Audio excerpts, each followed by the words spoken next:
Hi friends, host Eric here, host of Talking with Famous People, and today I'm making a video for a very special famous person who goes by the name of Nick. Nick, in case you don't know, or host Nick, or Nick James, as he sometimes calls himself, is a homeboy from the hood, as we call them. I don't know if you're aware of homeboys from the hood, but what does that mean? It means I'm killing time until I get to the camera part.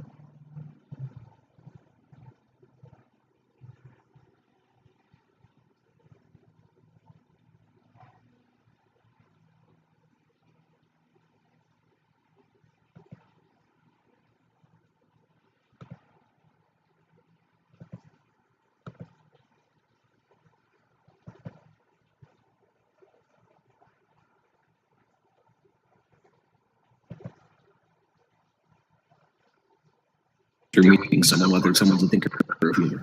Hi, Eric. Hi, Eric. I'm not saying you're going to be able to immediately type them, but the way you interact with them, it'll show. Mm-hmm. We That's understand. why when sensors, like namely SE types, will meet like types like INFPs and INTPs who have polar SE, and they'll go, "Oh my God, this person's a bitch." Exactly. And that's basically what they'll do. They'll see the person as naive.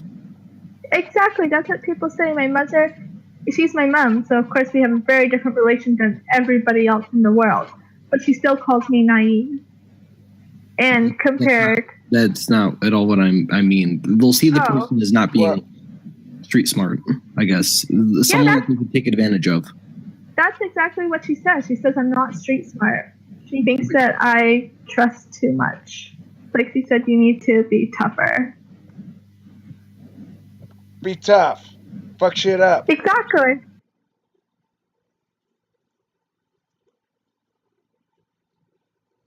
Okay, I'm going into here. So, here's the deal. I went there. Maybe we're going to talk to Nick in there or something, but,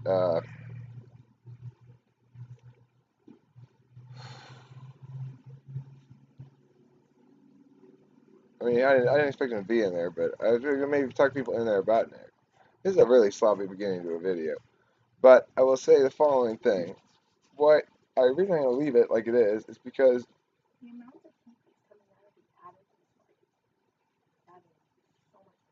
well, let me put the square back. Okay. I'll take you with me while I do this. How much battery do I have? Very low battery? No, I have some battery. Alright, so Talking to People is obviously pretty casual, and it's got a couple of mottos, friends not fans, and nothing wrong with you, and actually social media and stuff like that, that try to highlight the fact that, you know, everybody has equal validity argumentationally as people, and their arguments don't have equal validity as arguments. So, let me try to be fair about things, you know? Anyway, what just happened there? I don't know who that new chick is, but it warms my heart to see Anthony being the teacher person to a similar age peer, it looks like. Anthony's like 18 or 17 or something. We get some kids around here, you know, if you want to call them kids. I don't know. I don't even think of them as any different. Two of my favorite people around here are in their 20s. And one of them's 22, not host Mark. But this video is not about him. The video is about the birthday boy, 27-year-old host Nick. Nick, I want to tell his story, basically. He started around here crazy stupid, basically. He came out of the gates, I don't know what the hell he was thinking, but probably he was feeling his wild oats or something. figured he'd roll up. Well, he rolled into talking to Central back when he was on GTM and made a decent, I guess, very first impression, and came back with a kind of super douchey friend who was drunk when they're both drunk, and made kind of a bad impression. Somebody reportedly messaged Lightbulb. She sent me the messages, and they were pretty tame, really, but I didn't do anything about it or anything. But the topic of what had happened or something, or who had sent them, or blah blah blah, came up, and interestingly, well, not surprisingly, perhaps Nick and his friend were accused.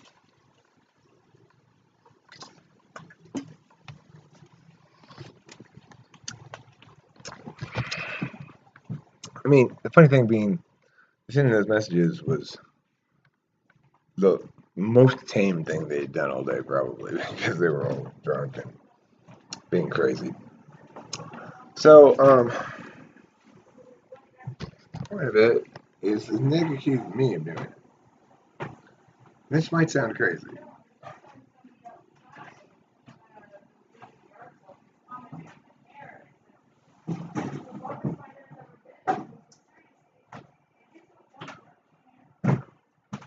Well, Eric, how would Nick accuse you of doing it? Why would you do it? And, well,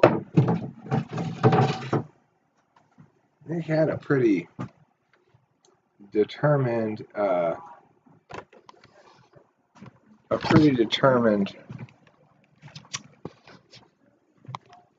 attack strategy, which was basically to frame the whole thing through my motivations and to say that, look, I'm really smart, and I'm the only one smart enough to, Eric's really smart. He's so smart that he's the only one who could pull this off, and he knows that I'd be blamed, and so he's the one who sent the message because he wanted to come in and save the day. There were a number of problems with this argument, but it kind of caught me off guard. Like, wait a second. I'm not even accusing you, but you're accusing me? I didn't know you did. I didn't give a fuck. It took me a long time to realize that I was supposed to be an authority figure or something. Anyway,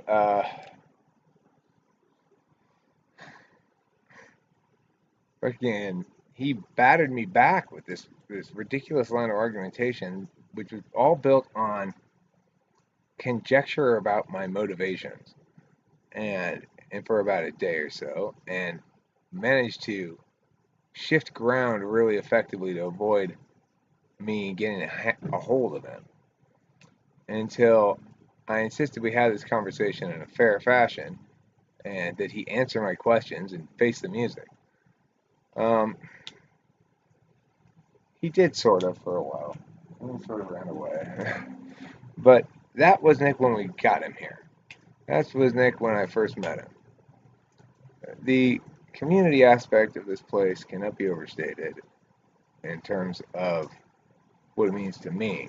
It's not necessarily a big part of the main channel. Most of the main channel stuff is just me talking about stuff. But, I mean, I get so much joy out of this, and so does Kimberly. It's so fun. It's so fun for me. And one of the reasons it's so fun is people like Nick. So, a couple weeks after our big bad introduction to one another, in which I tried to like banish him, but he wouldn't go away. So finally I was just like, well, you can stay.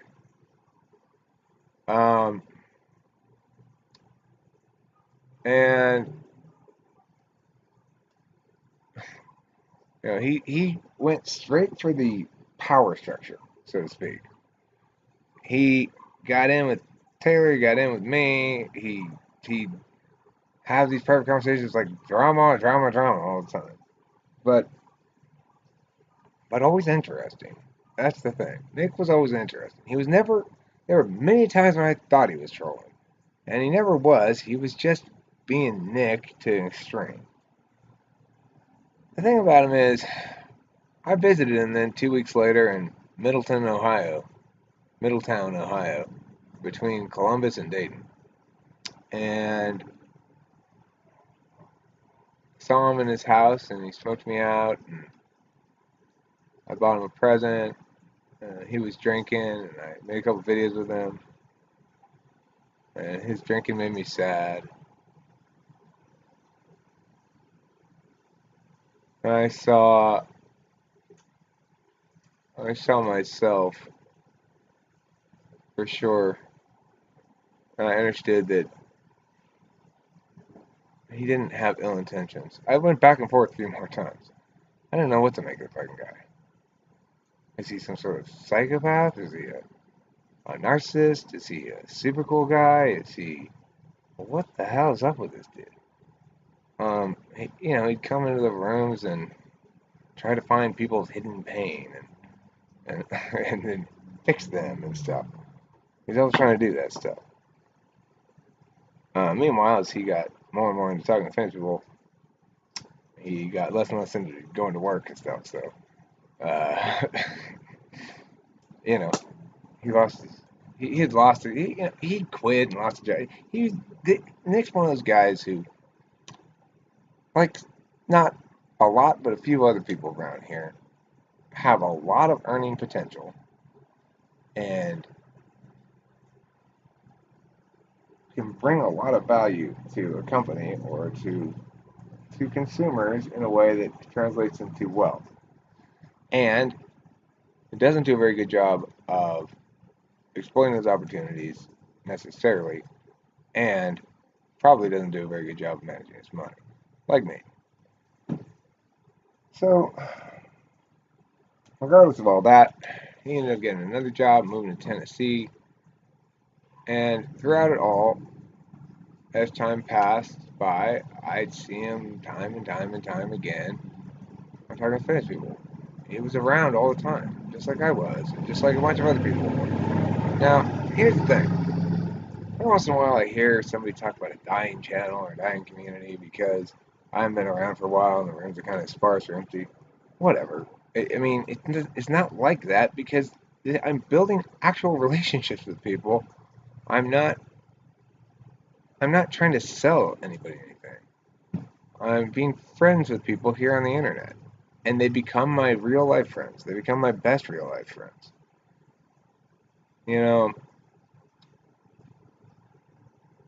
Nick is absolutely among my very best friends. For sure. He challenges me in ways that I don't really think anybody else challenges me. Which is to say, kind of haphazardly. Sometimes he's right, sometimes he's wrong. But he's always down to challenge. And celebrate me. Sometimes the FP's a little thick, but I'm not that picky about it. I appreciate his gushing. Makes me feel good. And I love the fact that he's open and straightforward about the fact that he loves it when I talked about him on a video. So,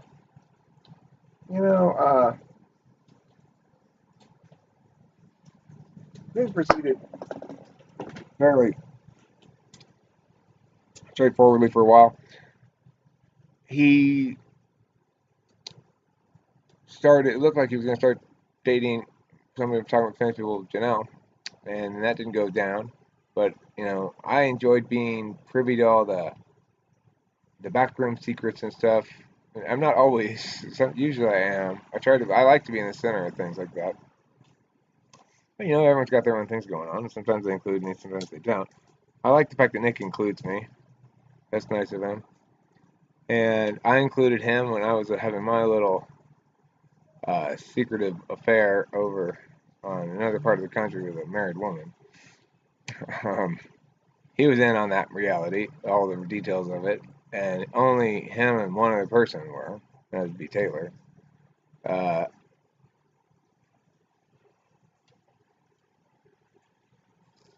And I've always appreciated his coaching. He's very much always been a coach to me, and I think vice versa too. We've coached each other. He's helped me with chicks, helped me understand chicks. He's helped me feel good about successes. He's helped me refine my FE a lot.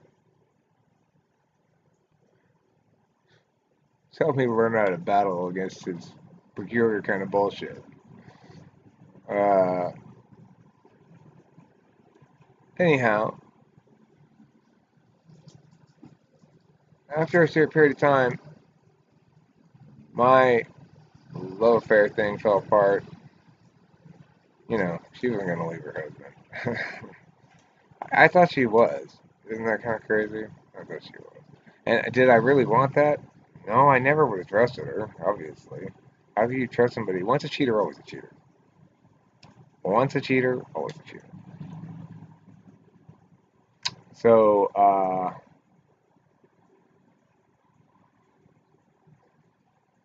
anyway,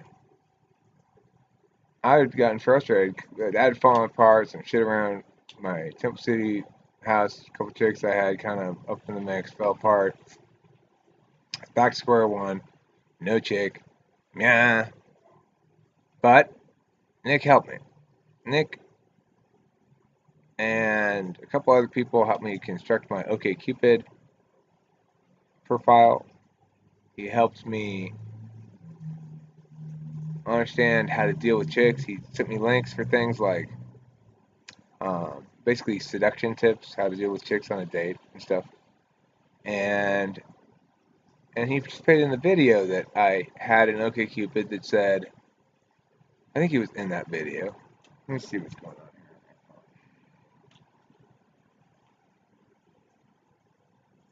here. All right, speak of the devil. Hi, Nick. I'm making a video about you right now. Yeah, yeah. I'll call you back when I'm done. Okay. I'm like probably 3/4 of the way done with it. Oh, you're sweet. All right. Bye. I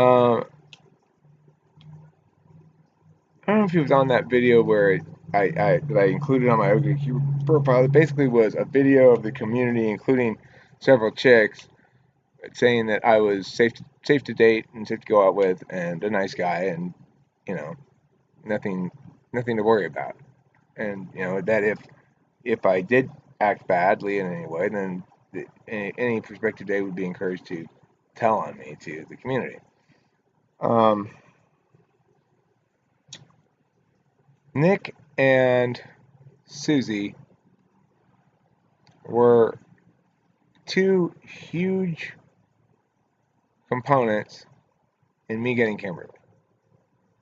Now, I don't know if you're familiar with the story, but I fucked up on the first date, and I threw a little tantrum because she wouldn't have sex with me. It was just so dumb. I don't know what I was thinking, but, you know, I didn't really know how the whole thing worked. I'd never really dated before. So, I just thought that's how it was supposed to be, like, you just get laid. If she likes you, you get laid. If she doesn't, you don't, you know? But I guess I was wrong about that. Anyway, the point is, or at least I thought that if she liked you and she let you start touching on her, then that means she wanted to have sex. And so I didn't get what was going on there with Kim saying, like, yeah, you can squeeze my boobs, but no, you can't have sex with me. I didn't get that. But anyway, the point is, that's not the point. The point is, after my little tantrum, there are two people who have primary credit, maybe three, for playing substantial roles in salvaging Kimberly for me. Nick was definitely one of them. Kimberly, right away, she liked Nick, she liked Susie, she liked Jewel. Those are the people she liked right away.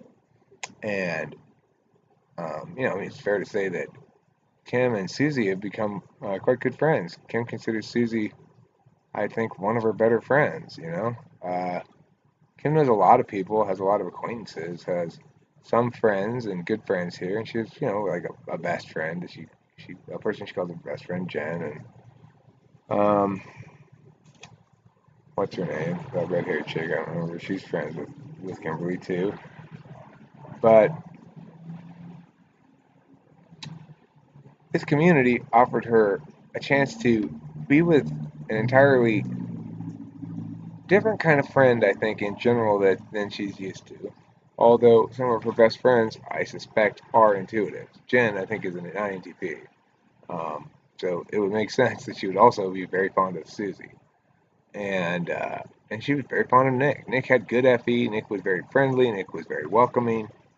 Nick's somebody I've always turned to when I wanted to make somebody feel welcome or help deal with a social challenge or something like that. And so, I did manage to land Kimberly, and they helped a lot. And I really appreciate that. And then after that happened, Nick shocked the living pants off of me by telling me that he was dating Jewel. I don't know if you're familiar with Jewel, but she's the oldest ISFJ around the channel. She's been around for quite a while and steady, but not all the time. Now that she's with Nick, she's around more, but she was steady. She's like an ISFJ. She didn't spend all her time in here, but she was way more present than any other ISFJs. And a very respected guest. As an ENTP, I have a natural affinity for ISFJs, so I always was very respectful towards Jewel and didn't want to get in trouble from Jewel, basically. There's some sort of natural, ENTPs don't care about other people's feelings, except for ISFJs, because then you feel bad, you feel sheepish, and like, oh, I disappointed the ISFJ. So anyway, as far as I knew, though, Jewel was happily married, and she was too young for me anyway, and I wasn't interested in her really in any sense. It never even crossed my mind. It's like I assumed that she was happily married and everything like that. I didn't, and she never gave me any indication she was interested in me or anything. So I just went about my business and found Kimberly, who was the absolutely perfect ISFJ for me.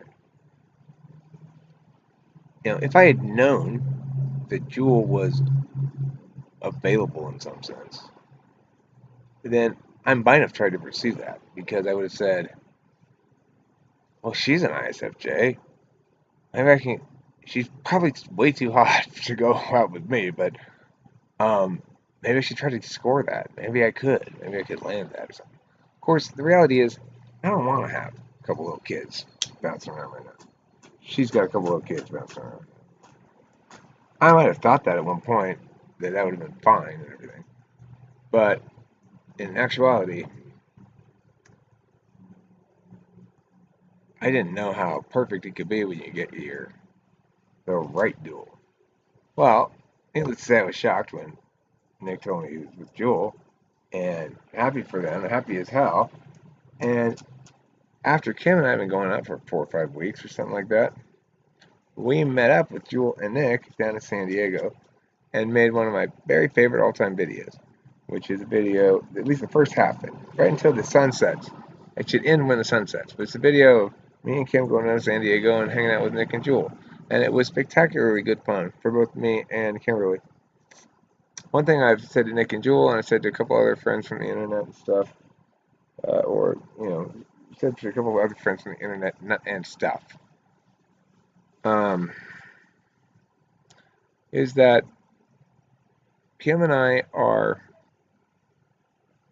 young-minded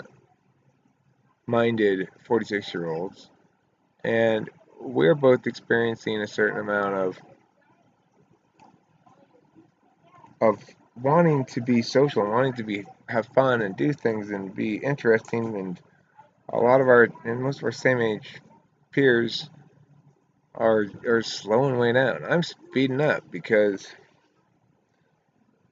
I was drunk for a long time, and I was just failing and flailing for a long time. I did a great job having Delilah and raising her up and everything, but I didn't really start learning about Eric until I quit drinking, and I feel very grateful to Nick and Jewel for being friends with me and Kimberly and hanging out with us and sharing excitement over it. Exciting things are always so much more fun with other people to share the excitement. And I'm so glad that it was Nick who found his duel and over whom I could bond about this stuff. Because Nick and I both share a certain amount of what you might call mauling the glory. There's a kind of a third slot FE thing that happens where you want to stand there with each other and go, isn't it super cool how cool this is? And yeah, it is super cool. I know, it's so cool. Oh my god. Nick knows how to play that game with me. I like to play that game. It's kind of primitive FE, I guess, but um, I don't kick myself for it. It's you spend your first 42 years failing. You're not gonna bother wasting time being all yeah about shit, you know. So yeah, Nick stayed with me and Kim after he said, well, I'm on his trips with to Jewel for a couple of days. He got basically he went to see Jewel, and then he was trying to make plans to go elsewhere in California a few days later. He ended just coming here and crashing out and getting taken care of by me and Kim, and we had a great time. We had a great time. Um,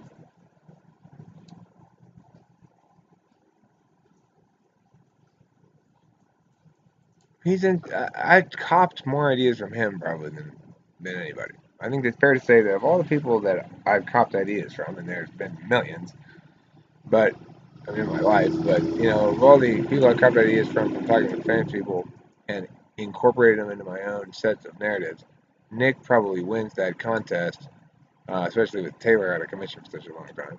But I use things in terms of limiting beliefs about warmness and competency. Those are a couple of recent ones, or limiting beliefs not that recent.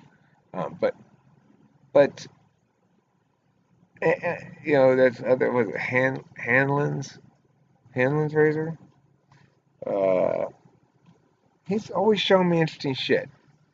He's good about picking his what he links me to, and I've come to trust him enough that I almost invariably look at the thing he sends me, which is not the case for everybody. Uh,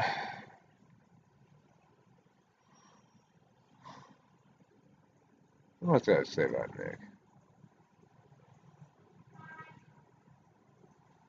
He's one of my very best friends.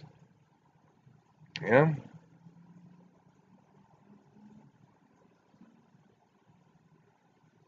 definitely top five.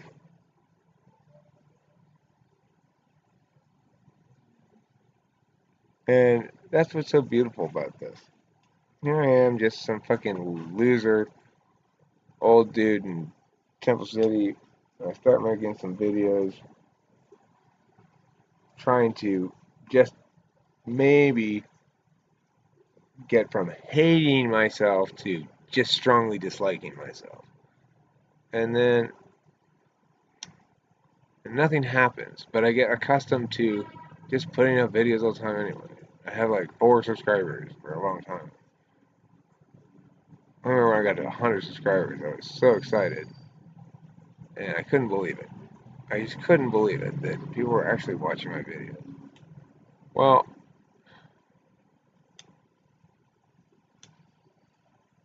to then take it to the next level and have these people in my life and have them care enough about me to want to spend time with me, to tell me that they think, you know, they think my opinions matter, my thoughts on things are worth hearing. It's unbelievable. And Nick's a huge part of that.